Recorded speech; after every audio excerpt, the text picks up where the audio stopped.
नमस्कार, मैं हूं विश्वनाथ मिश्र। आज बात करेंगे भारत और कनाडा के संबंधों में बदलाव की।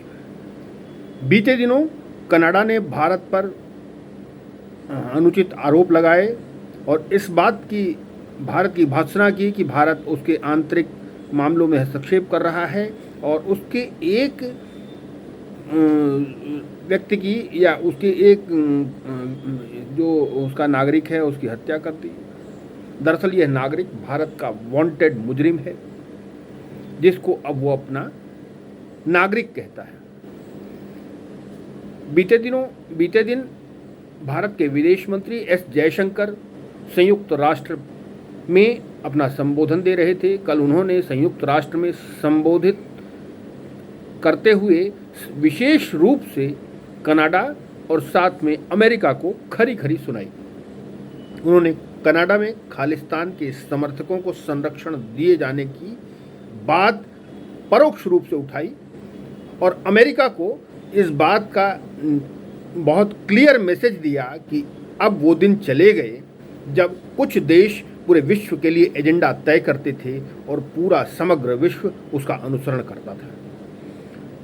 जयशंकर जी का ये बहुत क्लियर मैसेज था कि संयुक्त राष्ट्र के सदस्यों को आतंकवाद, जातिवाद और हिंसा से निपटने के मामले में सुविधा की राजनीति अब नहीं चलेगी।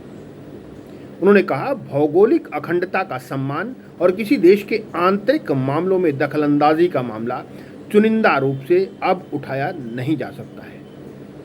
जयशंकर ने कुछ देशों की ओर से एजेंडे का मामला बहुत जोर से उठाया और इससे परोक्ष रूप से अमेरिका के ऊपर हमला किया।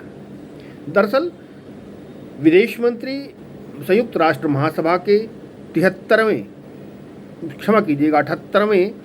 सत्र को संबोधित कर रहे थे। उन्होंने एक बड़ा तल्ख शब्द इस्तेमाल करते हुए कहा कि कनाडा के प्रधानमंत्री को यदि वाकई कोई प्रूफ उनके पास भारत की किसी एजेंसी के विरुद्ध था तो उन्हें वो प्रूफ भारत को सौंपना चाहिए था और जांच की मांग करनी चाहिए थी। उन्होंने अमेरिका के ऊपर भी प्रत्यक्ष हमला करते हुए कहा कि अब वो ज़माना नहीं है कि जब कोई देश पूरे विश्व के लिए या दूसरे देशों के लिए एजेंडा तय करे और अपेक्षा करे कि वो उसका पालन करेंगे। इसमें सबसे महत्वपूर्ण बात जो विदेश मंत्री ने कही कि भारत समग्र विश्व को अपना एक सहयोगी मानता है। पहले भारत निर्गुट आंदोलन का हिस्सा था जो किसी के साथ नॉन अलाइनमेंट की बात करता था, लेकिन अब भारत समग्र विश्व में या सभी देशों के बीच में समानता का भाव लाने के लिए, सहयोग की बात लाने के लिए उसको आगे बढ़ाने की कोशिश कर रहा है। उन्होंने कहा कि भारत किसी भी ज़रूरत के समय, किसी भी देश की परेशानी के समय सबसे पहले मदद देने के लिए आगे आता है।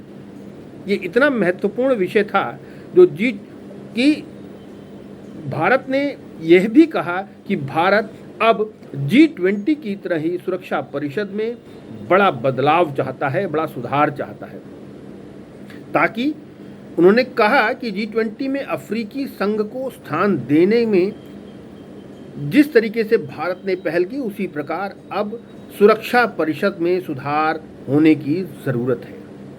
इससे देश के ही नहीं, हर देश के ही नहीं बल्कि पूरे विश्व में एक बैलेंस आएगा। जितने भी छोटे देश, बड़े देश, जितने भी देश हैं उन सबको एक तरीके का अपना वहाँ पर बराबर का स्थान मिलेगा।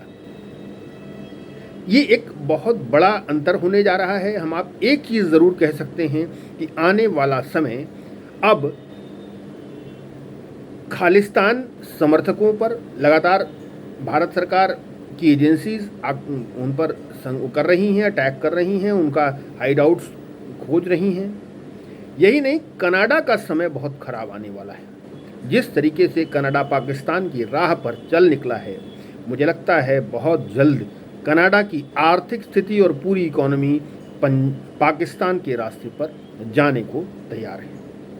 दूसरा अफसोसनाक बात यह है कि अमेरिका जो अपने देश के किसी भी दुश्मन को विश्व में कहीं भी ढूंढ कर मारता है, वो भारत को इस बात का ज्ञान देने की कोशिश करता है कि वो कनाडा के साथ सहयोग करे, वो भी तब जिस व्यक्ति की हत्या हुई है वो भारत का वांटेड मुजरिम है।